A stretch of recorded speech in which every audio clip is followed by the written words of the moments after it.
Today I want to talk about something that I think is so remarkably difficult, at least for many of us, and that's the idea of genuinely loving ourselves. Now we hear it all the time in our culture, you can't love somebody else until you love yourself. You gotta work to feel that joy for yourself within. You gotta love and squeeze all your little juicy parts. But really for many of us, self-love is one of the most challenging things we'll explore in this lifetime. When we think back on all the things we've done or haven't done, the choices we've made that are maybe a little bit regrettable, or even just the constant diatribe, that flow of thoughts in our head that isn't always the nicest, kindest, most forgiving, or most loving. The truth is, learning to love ourselves can be one of the most difficult things we do in this world, because there's always that voice in the back of your head that says, who am I to be deserving of self-love? Who am I to accept myself when I have so many faults? Who am I to be truly happy with myself when I know what a jerk I can be? So today, I want to explore the idea of self-love.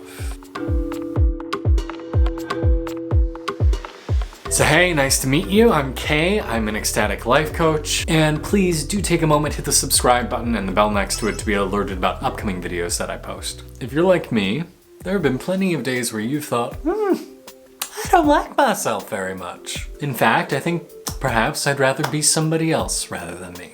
I remember when I was a young man, the thing I wanted to be more than anything else was Batman. Because hell, Bruce Wayne, super cool, got his shit together, nobody can mess with him, all powerful, sexy, gets the girls, gets the young orphan boys.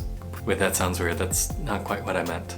The point is, I wanted to be inhuman. I wanted to be somebody so beyond the scope of normality, because I figured then, if I became someone like that, maybe I would finally view myself as being worthy of being loved. I felt the same thing about my physicality too, that I am unlovable, I am unworthy, I am imperfect unless I have 20-inch biceps, unless I weigh over 250 pounds of solid muscle. That my ability to be deserving or worthy of love for myself, from other people, was dependent on external demarcations. And especially when I was younger, there was this feeling too of, who am I to be somebody that I can love when I'm failing at so many things? I'm not getting cast in the roles I want to be cast in as an actor. I'm not achieving what I want to achieve socially, scholastically even. There's so much more I have to do to achieve perfection before I will finally permit myself to be worthy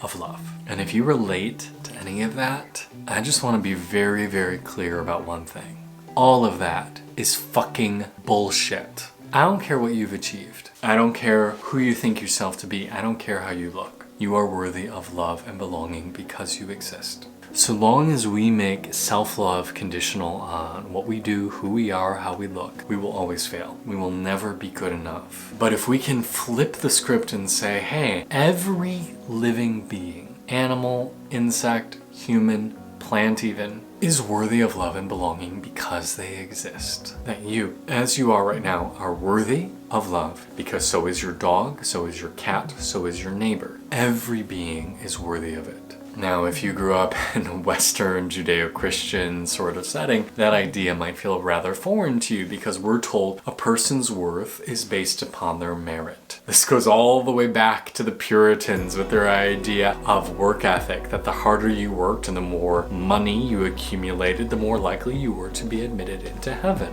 And that commodification of holiness, the commodification, one of those, of wealth has tipped over in modern culture also into beauty or into achievement. That if you've written that sonata or won that award or played at that venue by the time you're 18 years old, 21 years old, then you are more deserving than your neighbors. As little kids, we're given achievement awards. We're told you're special because you played this game, because you tried this thing, because you won this challenge, because you did that backflip. We are given praise on our exceptionalism rather than being given praise for our humanity.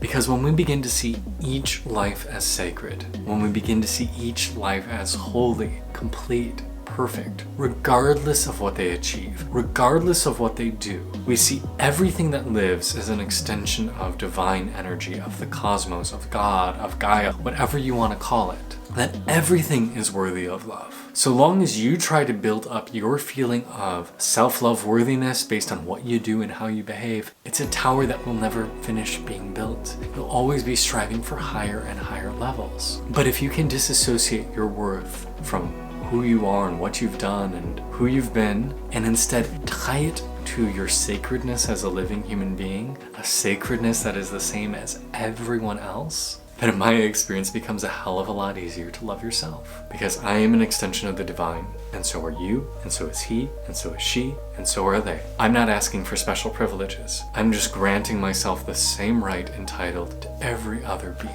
And that concept we have that you can't really love someone else until you learn to love yourself, I think that's also a little off. Because many of us don't even get to understand that we are worthy of love until someone else shows it to us. I know for myself, until I met my husband, I never truly believed that I was worthy of being loved and accepted. His kindness, his generosity, his affection, his love has softened me, has helped me start to believe that yes, maybe I am deserving of this. And if he hadn't broken through my shell, it probably would have taken me much longer to come to terms with that idea. So sometimes other people can teach you to love yourself, and that's okay. It's okay to be reliant on your fellow human beings, your animals, your plants to teach you, yeah, I'm worthy of love too, because we all are. We are all extensions of the divine. And as soon as you start to see that this isn't just about you, this isn't about just your own happiness, but this is about the cosmos and how we relate to the world around us and how we respect one another. Because all of us are manifestations of something cosmic and eternal, something precious beyond measure. That's when you'll really start to thrive. And that's when you'll really start to learn to love yourself. If this sort of work speaks to you, please consider joining us on Patreon. It's a way to go a little bit deeper on this work, find a community of like-minded spirits, and also support the work I'm doing with these YouTube videos because I don't make any money doing this. Or even consider working with me one-on-one to go on a guided journey towards self-discovery and belonging. Because at the end of the day, the journey home to ourselves is the greatest journey we can ever undertake. Because as much wonderment and awe as there exists outside of ourselves, an equal or even greater amount exists inside. And it's an honor to explore this world with you.